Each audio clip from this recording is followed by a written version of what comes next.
Hi, welcome to my product review show. Today's guest is Alex's Homebrew Mini AR Kit for the DERYA TM22A, A for alloy receiver.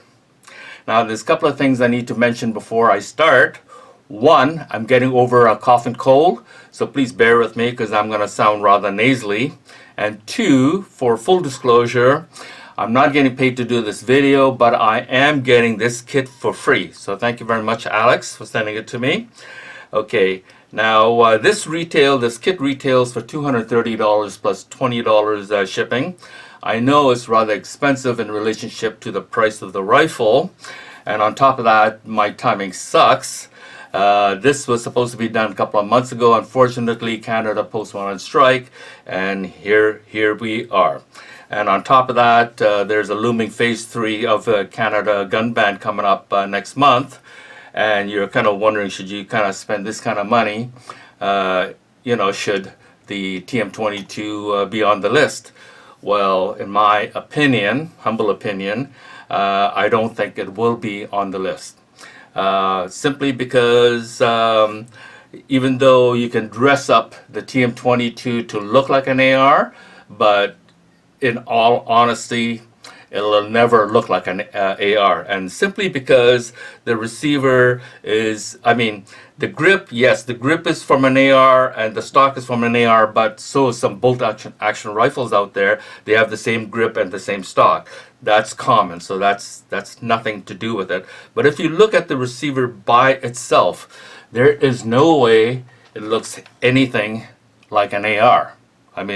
You can see it's kind of curve, right? Curve here, and even the shape of it in general, the selector, the mag catch, they're not even the same shape. And you can see there's nothing like it. On top of that, this cracks open, hinges up, and this one doesn't. It has a top cover. So there's no way this would be, because of the resemblance to AR, it would fall in that same category. So that's my opinion. So I don't think you have to worry about that. All right. Now, you're probably saying, well, what about the GSG 16? It looks like an MP5. Well, that's a different story altogether. Because if you look at GSG 16, 80% of this looks like an MP5, except for the rail on the top. Everything from here to down to the bottom of the grip, it looks like an MP5. It was designed that way right from the start, okay? But this was not designed that way right from the start, okay? And that is the big difference. So in my opinion, I don't think the TM22 is going to be on the list next month. So, having said that, let's begin and see what are you getting for your $230, okay? Let me put this away. You're getting a replacement top cover,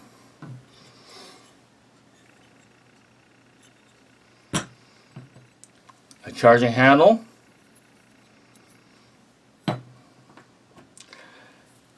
a swivel back plate, but without the loop, okay,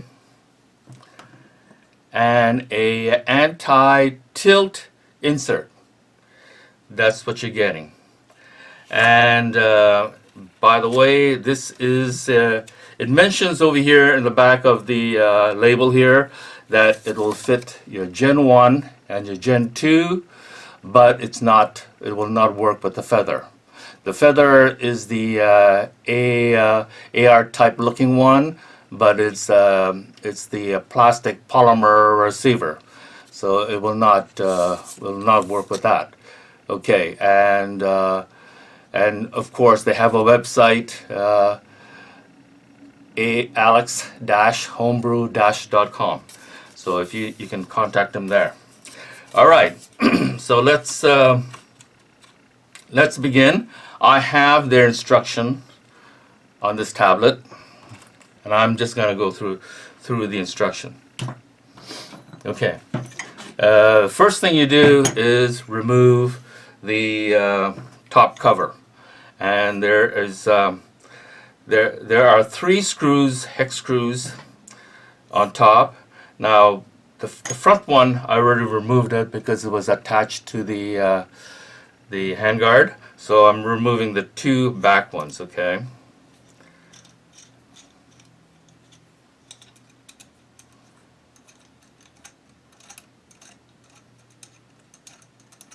Okay, so when you pull this up, be a little careful. There is a spring underneath. Always put your hand in the back of the thing just in case it flies open. Okay, and it didn't, luckily. And this is the original top cover. Okay, now don't lose the two original screws. Actually, you'll need to reuse them, so keep them handy. Okay, so you remove the recoil spring, the recoil rod, and number 2 says remove the charging handle and carefully okay. So let's remove the original charging handle.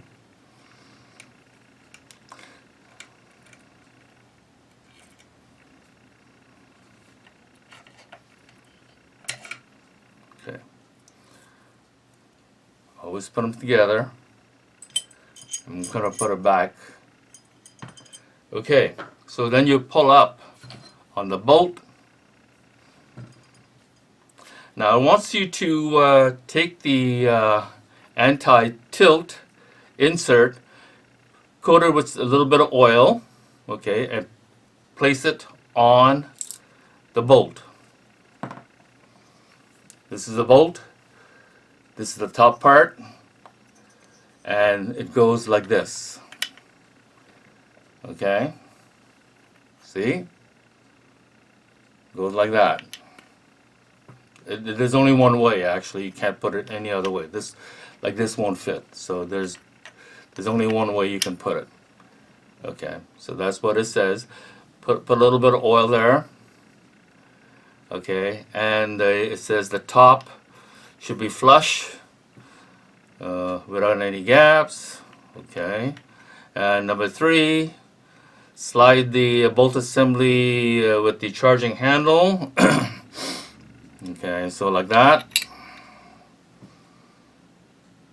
and glide it a couple of times.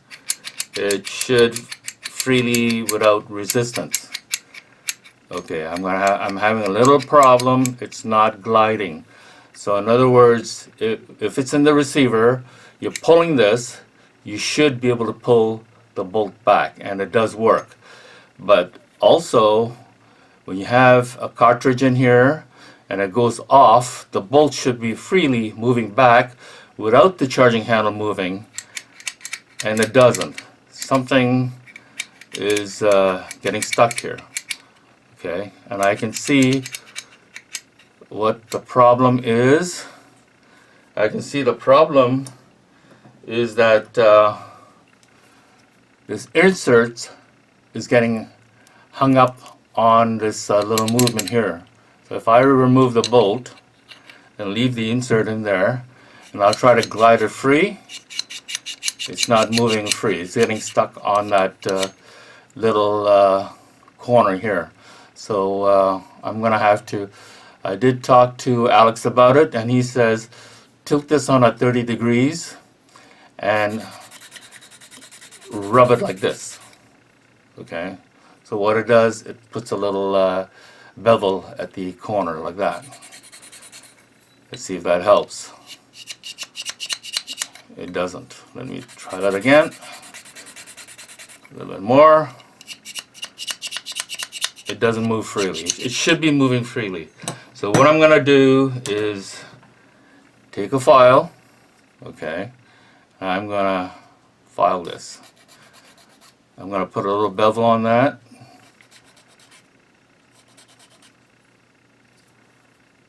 Both corners.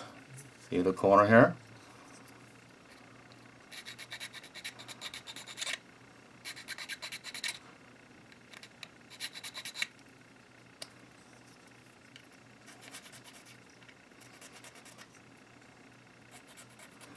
Okay, that's it. Let's see. Ah, still a little sticky. I'm gonna have to put more bevel on that.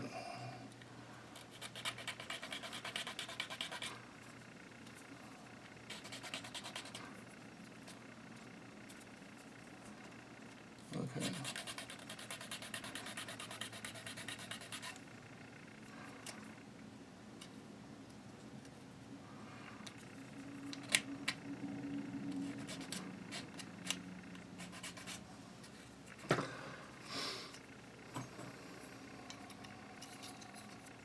Ah, that's it.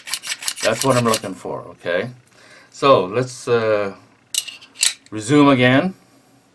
If you were pulling this charging handle, it should pull the bolt back, okay? But if there's a cartridge that you've just fired, it should move back on its own without pulling the charging handle back, right? So it should go like this, see? Okay, this is the way it should be. Okay, so let's carry on. I am back. Now I had to stop because my throat was getting rather dry. Let's resume. Actually, before I resume, I must well tell you the quality of work. This is the new top cover. This is the original. And the finishing is not quite the same. This is a little shinier. There's a shine to it. This is flat. Okay, but the workmanship is just as good. Alright. Slight difference in length. And the aluminum is 6061 T6. And these things are made out of carbon fiber PETG. That's including the insert. Disassemble the charging handle and yes, glides freely, and it does. Assemble the bolt and put it back in the receiver. Okay. Step 4 says put it back in the receiver, and I have put the insert in the bolt. Okay. And step 5, it says place the charging handle on the bolt, secure the top cover. Okay. Before you do that, you need to put the recoil rod and spring into the insert. Okay. You have to put it in like this and slide it forward. Okay. Now make sure you push it all the way through.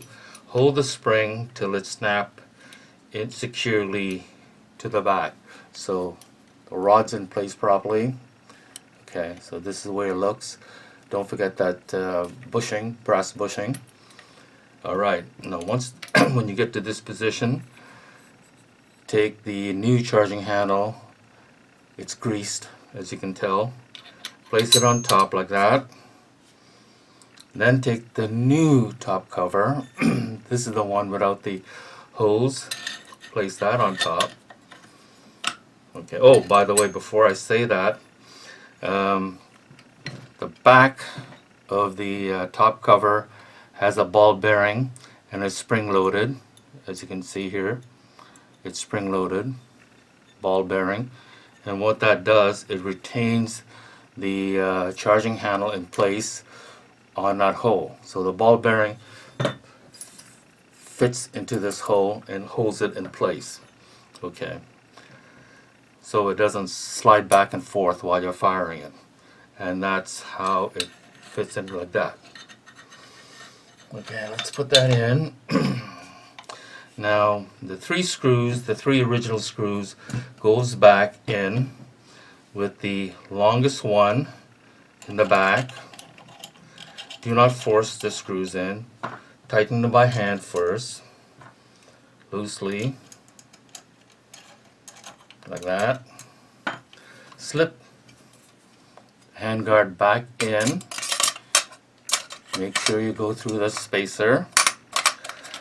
And this top goes under the rail. And use the small screw to put that in. Okay. Okay. Now once everything's in place, then you can tighten it.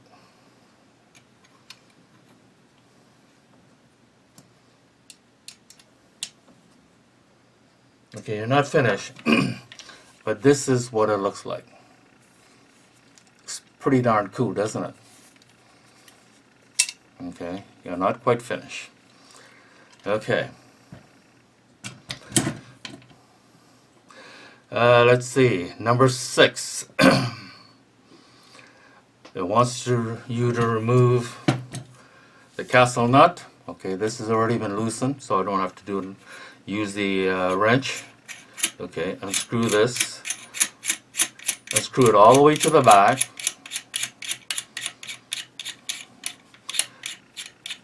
Now grab the metal swivel loop and slide it to the back like this.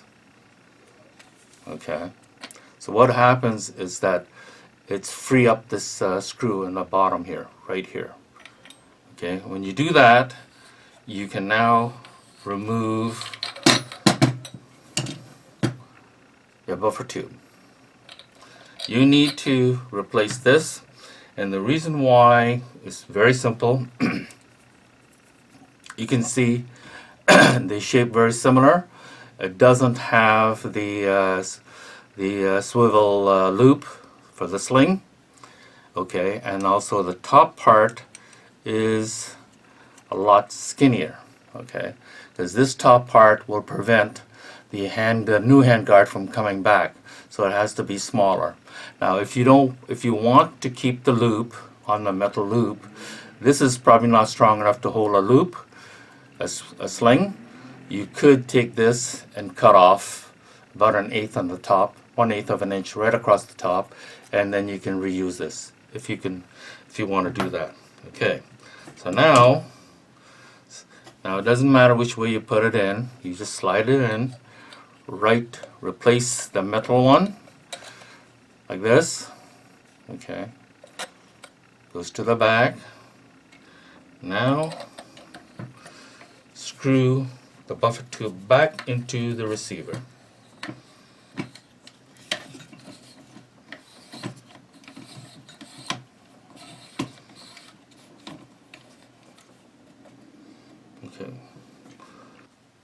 Okay, once you screw the buffer tube in, slide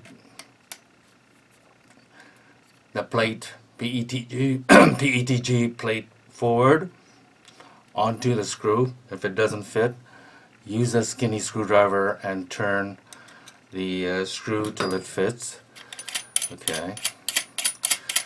Now use the wrench and tighten the castle nut. Okay, I will tighten that later. Okay, now it says, now what? That's done. Next it says to put the original charging handle back into the bolt. Now the original charging handle has a 2 cut, one top, one on the bottom. Make sure they stay in the bolt, top and bottom, and make sure it doesn't turn when you put it in. If it doesn't turn, you got it correctly. Lots of people make that mistake. They assume it's in and it's not in, and then when they tighten it, it tends to fly off. Okay, now when you screw the thing into the bolt, make sure it goes in smoothly. Okay, you should not be able to force it. Now that's in. And factory charging handle. What else? Oh, and then it wants me to cycle it a couple of times to make sure that it's working. Now remember, when the bolt moves back, the charging handle does not. Okay, here goes. Good. That's the way it should be.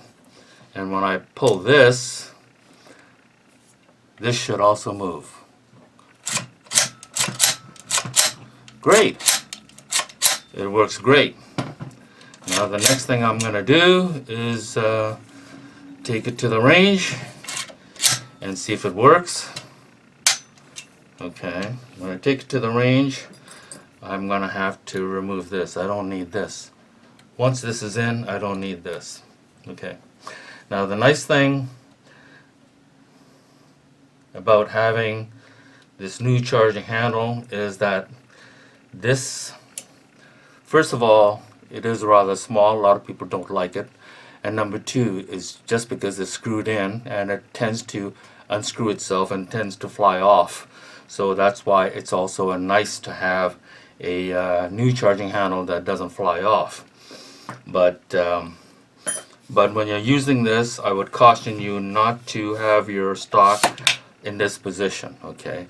If you have it in this position, your face is way too close. Your face is way up here.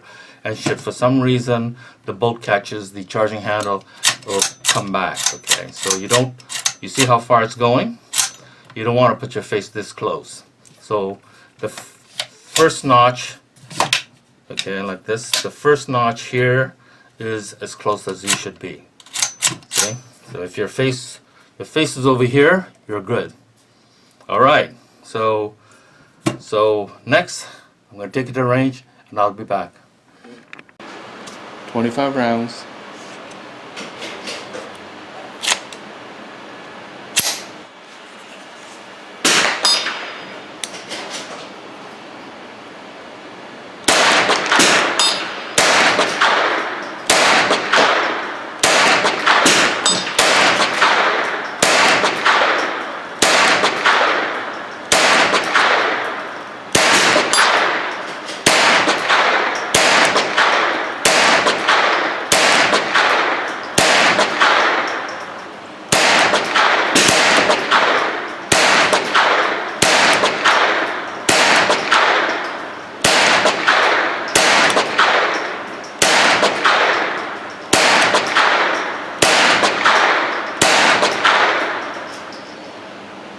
All 25 rounds. Perfect.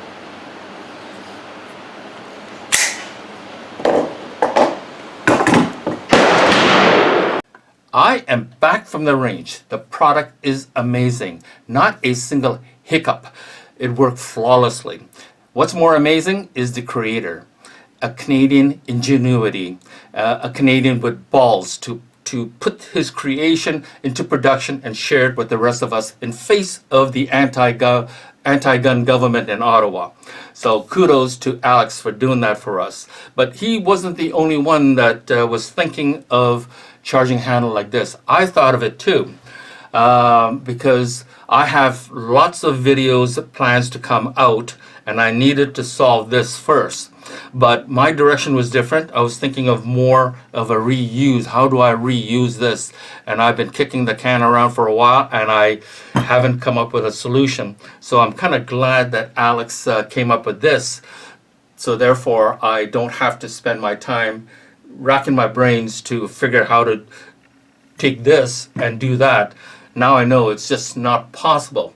So yes, if you got a Christmas present that you're not sure about, you don't like, well, return that. Get this. You won't regret it. So yes, definitely 2 thumbs up. Buy this. Thank you very much for joining me. Please hit the like and subscribe button. Thank you.